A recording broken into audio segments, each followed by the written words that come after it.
안녕하세요. 상반기 성역 공부 8번째 시간 시작하도록 하겠습니다. 오늘은 창세기 41장 46절부터 43장까지 말씀 보도록 하겠습니다. 우리 지난주에 보았던 41장 45절까지 말씀에서는 감옥에 있었던 요셉이 어느 날 갑자기 이제 감옥에서 풀려나고 애굽 왕 앞에 서서 그의 꿈을 해석하고 또 그 자리에서 애굽의 총리로 임명되는 장면까지 보았습니다. 46절에서는 요셉이 그와 같이 애굽왕 바로 앞에 섰을 때의 나이가 30세, 30살이었을 때다라고 말씀해요. 창세기 37장 2절에서부터 시작되었던 야곱의 족보는 요셉이 17세 소년이었을 때 그때 있었던 사건을 시작으로 이제 전개가 쭉 되었지요. 17살 때 이제 애굽으로 종으로 팔려가게 되었고 이후에 13년이 지나서 30살 되었을 때 애굽의 총리가 된 것입니다. 30살이라는 나이만 생각하면 굉장히 이른 나이에 성공했구나라고만 우리가 생각할 수 있지만 지난 13년 동안 요셉이 겪었던 일은 정말 웬만한 사람이 평생 겪을 그 안 좋은 일들을 그 13년 안에 다 겪었다라고 할 수 있을 정도로 참 쉽지 않은 정말 어려운 인생을 살았습니다. 그런데 그 13년의 시간 끝에 하나님께서 그를 총리로 세운 것이죠. 물론 13년 정도 우리가 큰 고난을 겪은 이후에 총리가 될 거다라는 보장만 있다면, 더군다나 대애굽 제국의 총리가 된다는 보장만 있다면, 뭐 나도 할 만하겠는데 우리가 이렇게 생각을 할 수도 있습니다. 그러나 전혀 이것은 요셉이 기대하거나 생각지 못했던 일이 벌어진 것이고요. 더군다나 자신이 당했던 그 고난의 시간들 중에 이게 언제 끝난다라는 기약 없는 시간이었거든요. 말 그대로 인내의 시간이었습니다. 더군다나 마지막 2년은 마지막으로 자기가 이제 붙잡고 싶었던 그 술 맡은 관원장의 도움을 기다렸던 그 2년이었거든요. 아, 모두가 나를 잊어버렸구나라고 하는 것이 확인되었던 그 마지막 2년이기도 했습니다. 그래서 정말 기약 없는 그 기다림이었는데 그 13년의 시간이 지나고 이제 요셉은 애굽 왕 바로 앞에 서서 총리가 됩니다. 그리고 그는 바로의 앞을 떠나서 애굽 온 땅을 순찰했다 해요. 바로 앞을 떠났다라는 건 이제 바로로부터 독립되어서 이제 완전히 독자적인 정권을 가지고 이제 앞으로 있을 7년의 풍년과 7년의 흉년을 이제 관리 감독하는 책임을 요셉이 맡게 되었다라는 뜻입니다. 이미 바로는 요셉에게 자신의 인장 반지를 다 넘겨주면서 그에게 전권을 주었거든요. 그러니 이제 그는 바로 앞을 떠나서 모든 권한을 위임받아서 이제 애굽 온 땅을 통치하기 시작하는 겁니다. 47절 말씀에 따르면 요셉이 총리가 된 이후에 7해 동안 7년 동안 풍년이 있었다 해요. 그리고 그때 토지 소출이 굉장히 많았다 하거든요. 7해 풍년이라는 말은 요셉이 창세기 41장 26절에서 해석했던 내용이 그대로 이루어졌다라는 걸 확인할 수 있는 표현입니다. 바로가 꾸었던 두 꿈 중에 첫 번째 일곱 좋은 암소의 꿈이 있었고 두 번째 또 일곱 좋은 이삭에 관한 꿈이 있었잖아요. 이것이 이제 일곱 해 풍년을 의미한다라고 요셉이 해석을 했었는데 실제로 이제 그렇게 이루어진 것이죠. 그 7년간의 풍년이 이어지는 동안에 요셉은 그곳에 그 나는 애굽 땅에서 나는 곡물들을 거두어 들여서 각 성에 저장하게 했습니다. 모든 곡물을 그렇게 한 것은 아니었죠. 창세기 41장 34절, 35절에서 요셉이 이제 바로에게 제안을 했던 것처럼 참 이 제안도 놀라운 제안이었습니다. 어떻게 그 친위 대장의 종이었던 그 히브리 청년 한 사람이 애굽 왕에게 과연 이런 정책에 대한 조언을 할 수 있었을까? 이것도 참 놀라운 일인데 그때 요셉이 제안했던 게 이런 거였죠. 7해 풍년에 애굽 땅의 5분의 1을 세금으로 거두어 들이십시오. 그래서 장차올 풍년의 동안에 곡식을 거두어 드리고 각 성읍에 쌓아둠으로써 흉년에 대비하십시오. 이제 이런 조언을 했었거든요. 요셉은 자기가 총리가 된 이후에 이 일을 그대로 자기 손으로 하는 겁니다. 뭐 계획을 바꾸거나 하는 것 없이 바로에게 조언을 했던 그대로 하는 것이죠. 아마 이 조언도 하나님께서 그에게 주셨던 지혜였으리라 생각을 합니다. 그렇게 요셉은 7년 동안 이어졌던 그 풍년 가운데 이제 5분의 1씩을 모아서 성읍 중에 쌓아두었어요. 근데 그 쌓아둔 곡식이 바다의 모래같이 심이 많았다 합니다. 여기 바다 모래같이라고 하는 이 표현이 창세기에서는 그냥 일반적이지 않은, 그래서 정말 하나님의 특별한 은혜와 축복을 나타내는 표현으로 좀 사용이 되었거든요. 창세기 22장 17절과 32장 12절에 아브라함과 이삭과 야곱에게 내려오는 그 언약의 축복을 이렇게 표현을 했었습니다. 창세기 22장에서는 하나님이 이제 아브라함에게 주시는 축복인데 너의 자손이 바닷가의 모래와 같이 많아질 거다. 이제 이런 말씀을 주시는 거고요. 또 창세기 32장에서는 하나님께서 야곱에게 주신 축복이죠. 너의 씨로 바다에 셀 수 없는 모래와 같이 많게 하겠다 하십니다. 그래서 이 바다의 모래같이 많다라는 건 하나님의 특별한 축복을 나타내는데 애굽 땅에서 이어졌던 7년간의 풍년이 마치 하나님의 축복과 같이 그들에게 부어진 것이죠. 요셉으로 말미암아 보디발의 집이 복을 받았다라는 말씀을 우리가 앞서 보았던 적이 있습니다.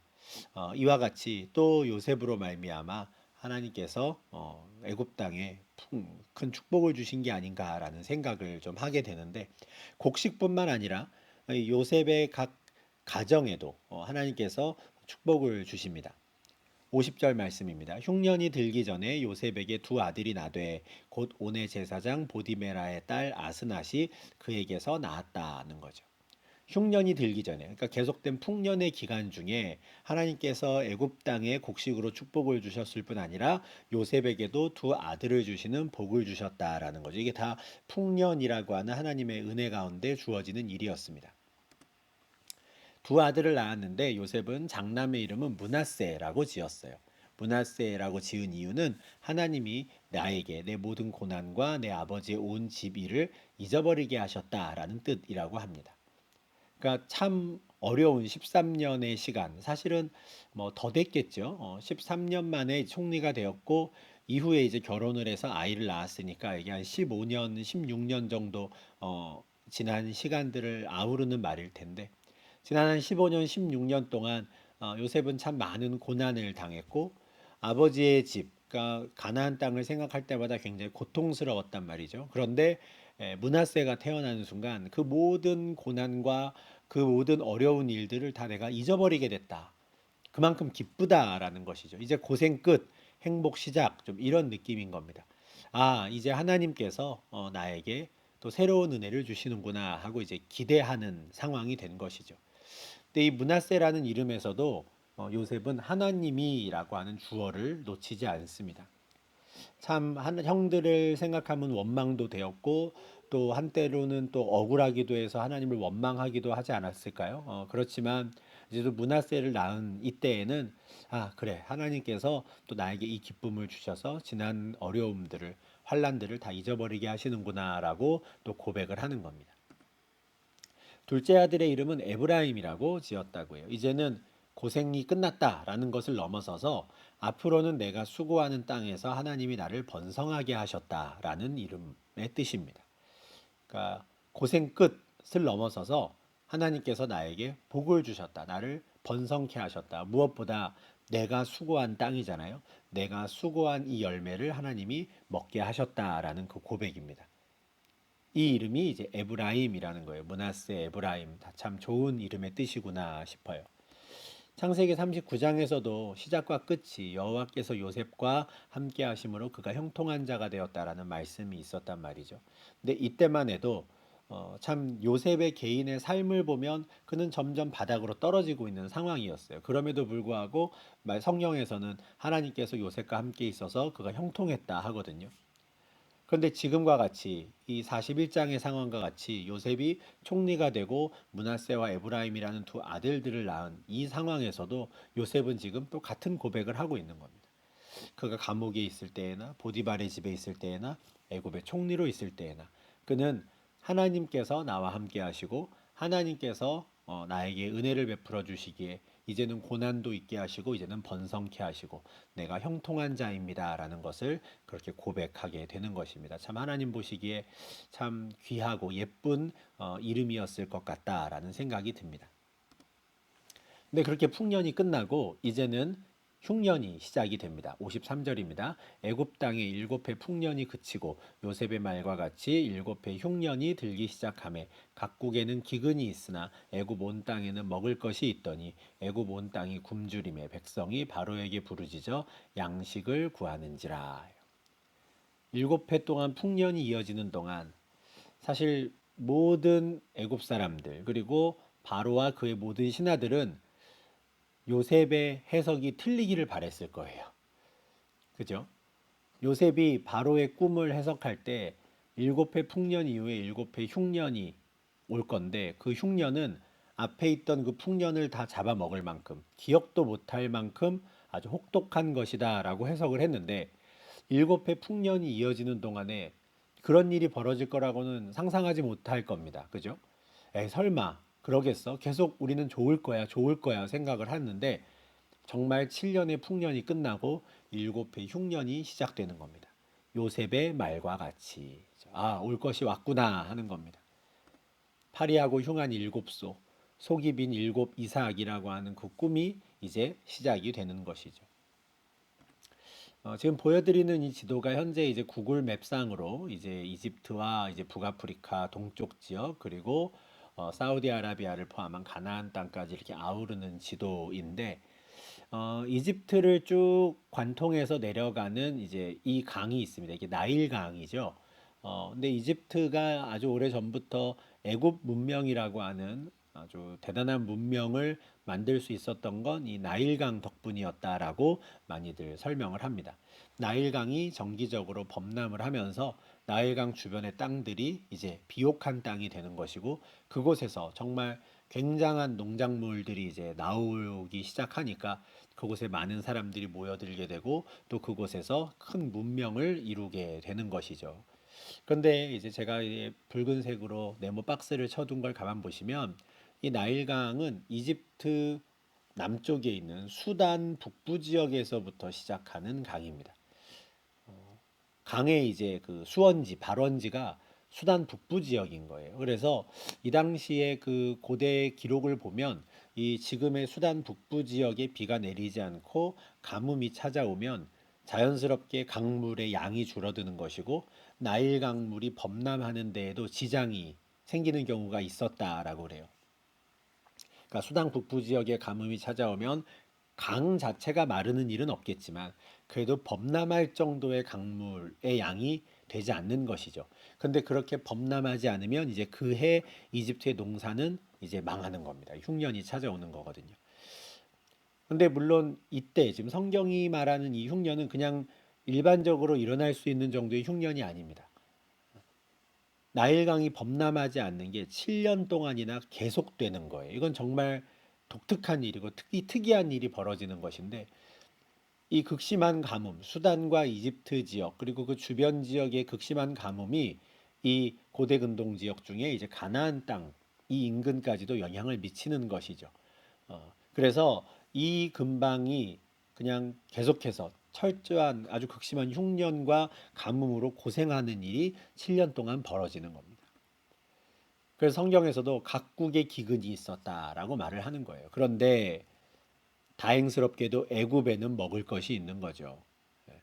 어떻게 애굽 온 땅에는 먹을 것이 있을까요? 예. 요셉이 총리가 되어서 지난 7년간의 풍년 기간 동안 마을마다 5분의 1씩을 모아 성읍에 보관하게 했기 때문이에요. 애굽 전역에 있는 성읍에 다 곡식들이 보관되는 겁니다. 바다의 모래같이 많게. 그런데 그렇게 보관된 그 곡식들은 세금으로 거두어 들인 거였어요. 창세기 41장 35절에서 요셉이 했던 말이죠. 그 곡물을 바로의 손으로 돌리십시오.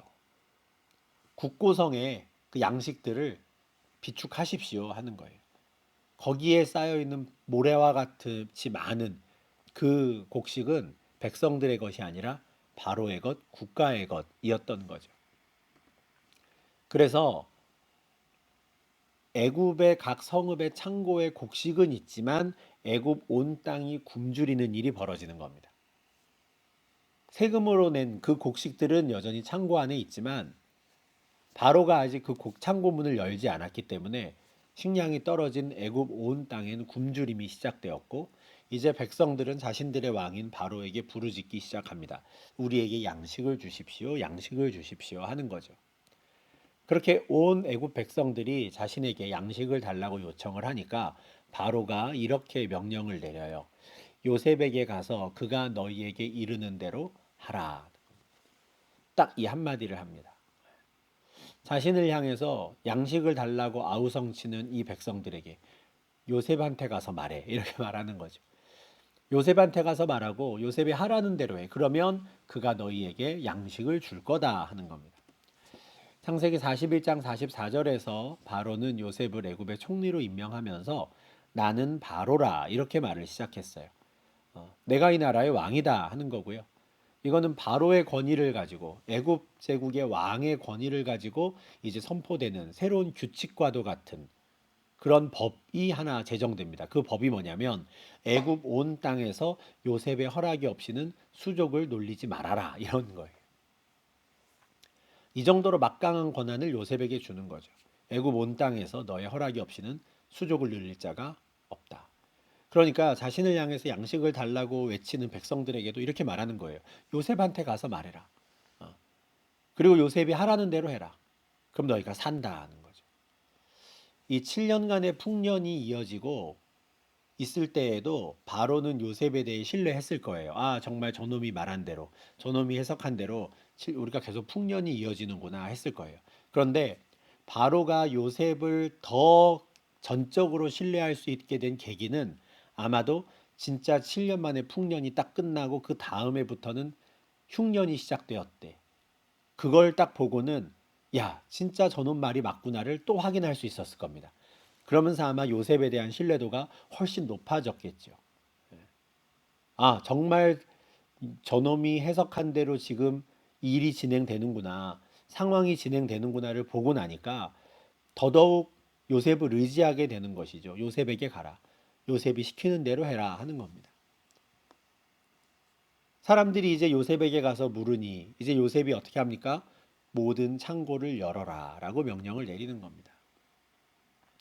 저는 이 56절에 있는 요셉이 모든 창고를 열고라는 이 말씀이 참, 참 보기가 좋습니다. 왜냐하면 그냥 뭐 당연하다 생각할 수도 있잖아요. 저희 입장에서는 뭐 그렇게 흉년이 올 걸 알고 대비해서 창고에다가 그렇게 쌓아 두었는데 당연히 그렇게 해야지라고 말을 할 수도 있지만 요셉이 모든 창고를 열고 그 곡식을 애굽 백성들에게 팔기 시작했다라는 건 요셉이 어떤 사람인가를 보여주는 장면이라고 저는 생각합니다. 하루아침에 신분이 달라져도 저 감옥에 있던 히브리 청년이 하루아침에 애굽의 총리가 되어서 7년간 그 정말 가장 최기득권층이라고 할까요? 기득권 중에 기득권의 그 자리, 그들 가운데 들어가서 살게 되면서도 그는 달라지지 않은 겁니다.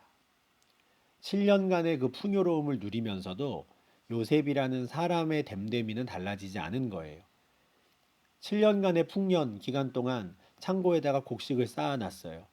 그런데 정말 그가 애굽의 기득권들과 함께 결탁하고 그들과 함께 카르텔을 형성했다면 창고에 쌓여있는 많은 곡식들 정말 조금도 아깝게 생각하지 않고 다 애굽 백성에게 나누어 줄 수 있었을까요? 그들에게 팔 수 있었을까요? 아닐 겁니다. 그 권한을 귀족들과 나누고 싶었겠죠. 더 자기의 위치를 공고히 하는 데 쓸 수도 있었을 겁니다. 그러나 요셉은 그렇게 하지 않은 거예요. 모든 창고를 열고 애굽 백성에게 판 겁니다. 뿐만 아니라 애굽 백성뿐 아니라 각국 백성들에게도 팔라고 명령을 내린 거예요. 이거는 지금 요셉이 자기가 총리가 된 이유가 무엇인지를 어렴풋하게나마 지금 알고 있었다라는 걸 보여주는 장면이에요. 창세기 50장에서 요셉은 자신이 복수를 할까봐, 요셉이 복수를 할까봐 걱정하는 형들에게 걱정하지 말라라고 말하면서 하나님께서 많은 사람의 생명을 구원하시려고 나를 애굽으로 보냈다고 저는 생각합니다. 이렇게 대답하거든요. 그러니까 그렇게 창세기 50장에서 최종적으로 고백할 수 있었던 건 이런 경험들이 쌓였기 때문일 겁니다. 내가 총리가 됐어. 그러면은 나는 왜 총리가 됐을까? 난 무엇을 해야 할까? 이 고민을 해야 하는 거죠. 총리가 됐다. 그걸로 끝나면 안 되는 겁니다. 내가 그 자리에 이르게 된 이유가 뭘까?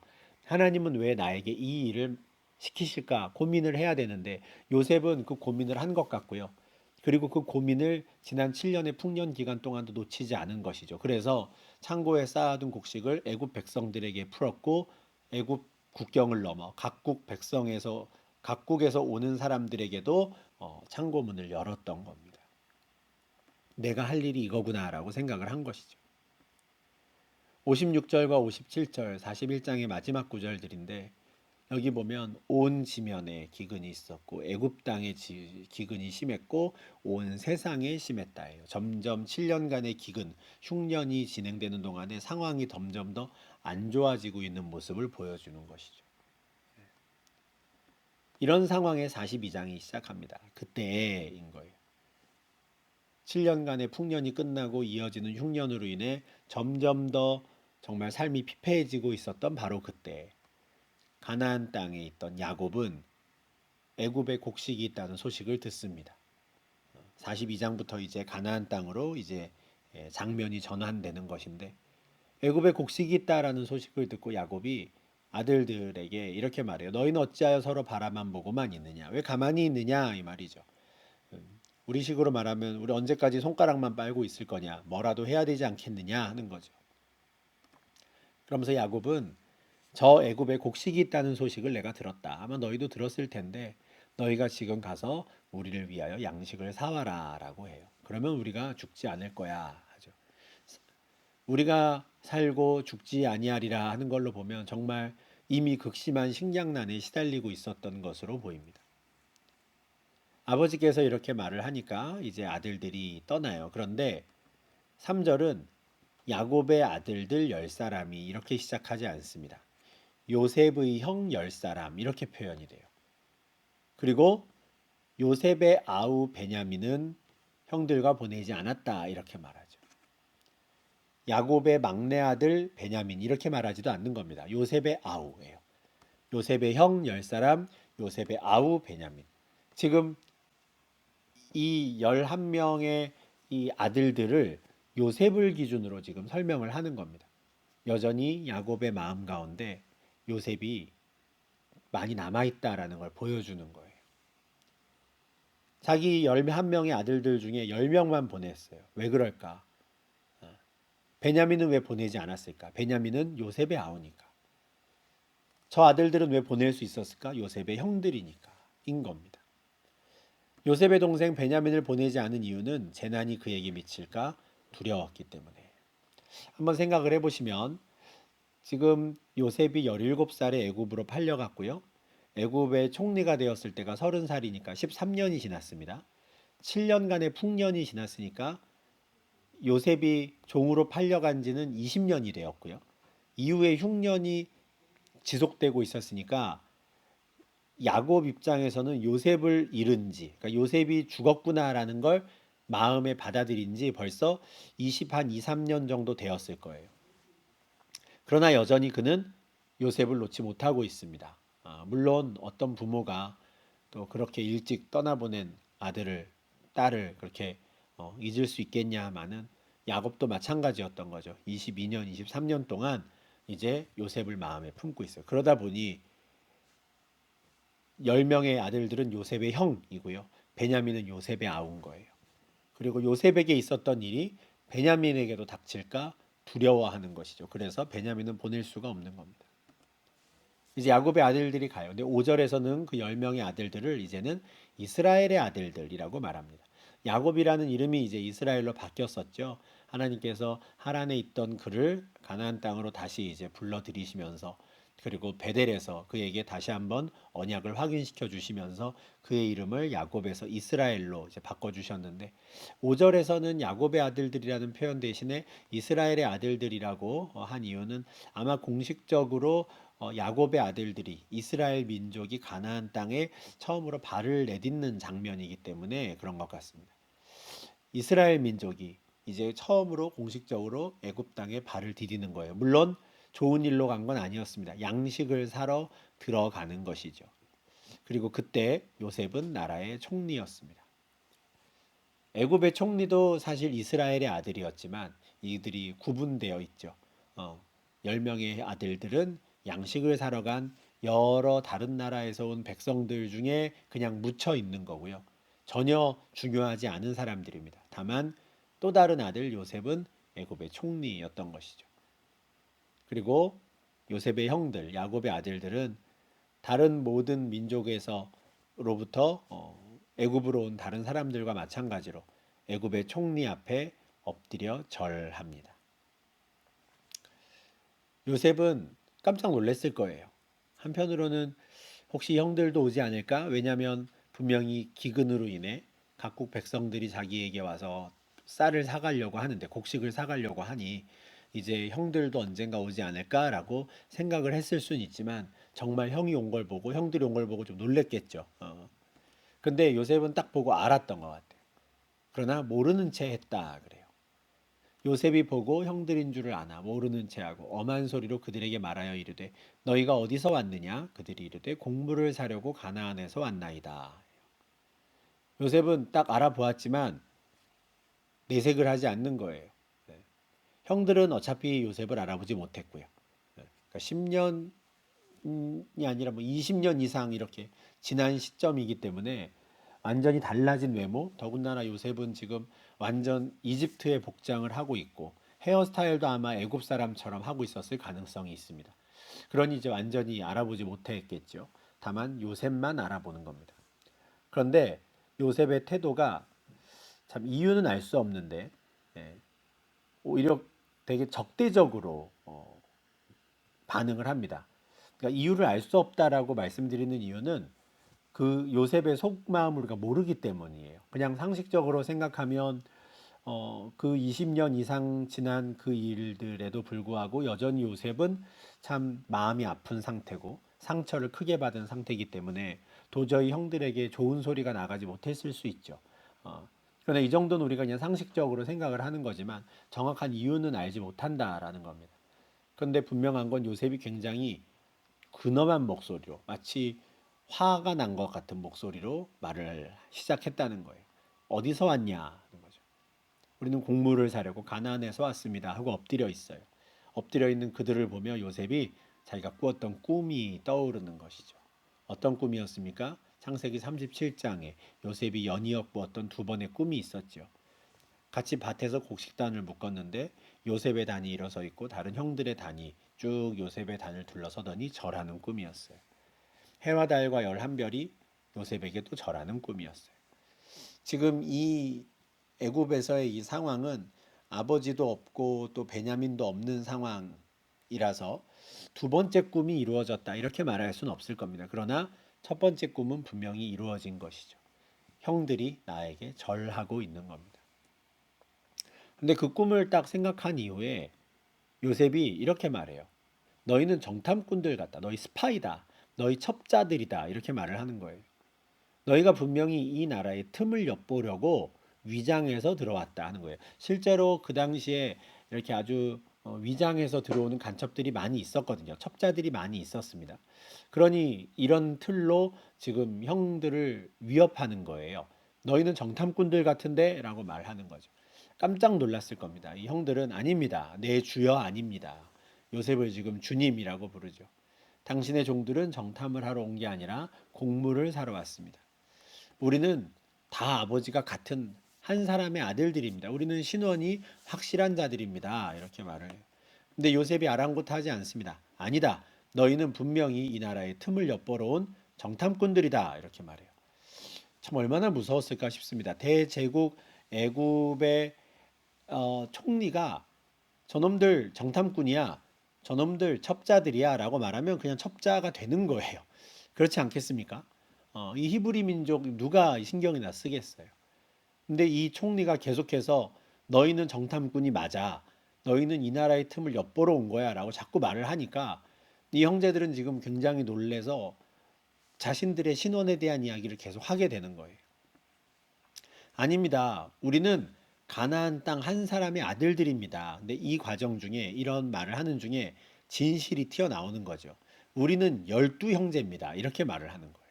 지금 10명이 와 있는데 우리는 원래 12형제입니다. 라고 말을 하는 거죠. 10명이 와서 우린 12입니다. 그러니까 지금 없는 2명에 대해서는 설명을 해줘야 되잖아요. 그래서 그 설명이 이렇게 나오는 겁니다. 막내 아들은 우리랑 같이 오지 않았습니다. 아버지와 함께 있습니다.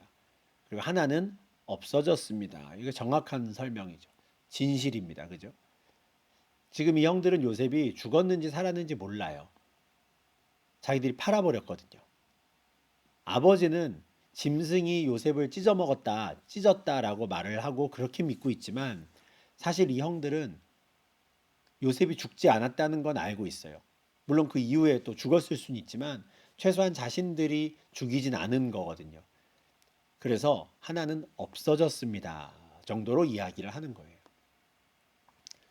근데 참 말실수인지 아니면 괜한 이야기를 한 건지 모르지만 10명이 와가지고 12명입니다. 우리는 원래는 12형제입니다. 이러니까 요셉이 이걸로 또 트집을 잡습니다. 그래서 내가 너희를 정탐꾼들이라고 하는 거다. 너희 지금 10명이 와놓고 왜 12형제라고 하느냐. 그리고 2명 중에 한 명은 아버지라고 한 명은 없어졌다고? 난 그거 못 믿겠다. 이렇게 하는 거죠. 그러면서 자, 너희가 앞으로 이렇게 하면 내가 너희가 말하는 게 진실하다고 내가 인정해 주겠다라고 제안을 하나 합니다. 그게 뭐냐면 막내 아우를 데리고 와라 하는 거예요. 막내 아우가 여기 오지 않으면 너희는 나가지 못한다. 너희는 다 죽는다. 이런 뜻이죠. 그러니 지금 당장 한 사람을 보내서 아우를 데리고 오게 해라. 그리고 나머지 9명은 여기 갇혀 있어라. 이렇게 말을 합니다.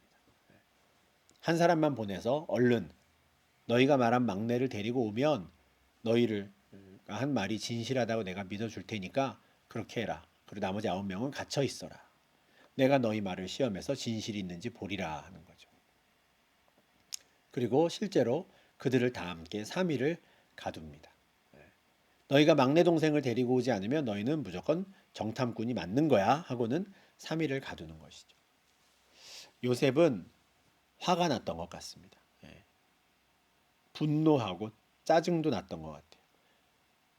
므낫세라는 이름을 지으면서 아들에게 하나님께서 나의 모든 고난과 아버지 집의 일을 잊어버리게 하셨습니다라고 고백은 했지만 사실 어떻게 그걸 다 잊어버리겠습니다. 그리고 더군다나 10명의 형들이 실제 자기 눈앞에 딱 와 있는 걸 보았을 때 아마 못 참았을 거예요. 그래서 일단은 그 짜증을 이 그들을 정탐꾼으로 몰아세우는 것으로 표현을 한 게 아닌가 싶습니다. 그리고 3일을 가두죠.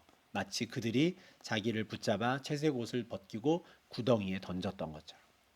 우리 지난주에 말씀을 드렸지만 이 바로의 명령을 받은 사람들이 감옥에 있던 요셉을 찾아가 요셉을 감옥에서 건졌을 때 그때 옥이 이제 창세기 37장 24절에 구덩이라고 말씀을 드렸습니다. 영어 단어가 같았어요.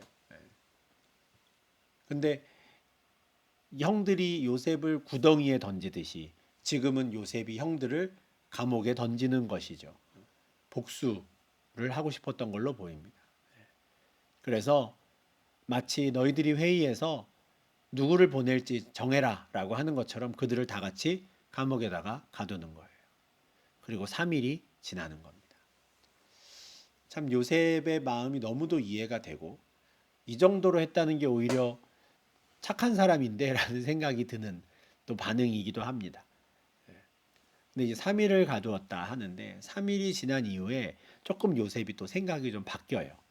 태도가 바뀌게 되는데 그가 태도가 바뀌게 된 이유가 뭘까? 그리고 그래서 그는 이제 앞으로 형들에게 어떻게 대하는가? 이제 이런 부분들에 대해서는 우리가 42장 18절부터 우리가 좀 다음 영상에서 계속 좀 살펴보도록 하겠습니다.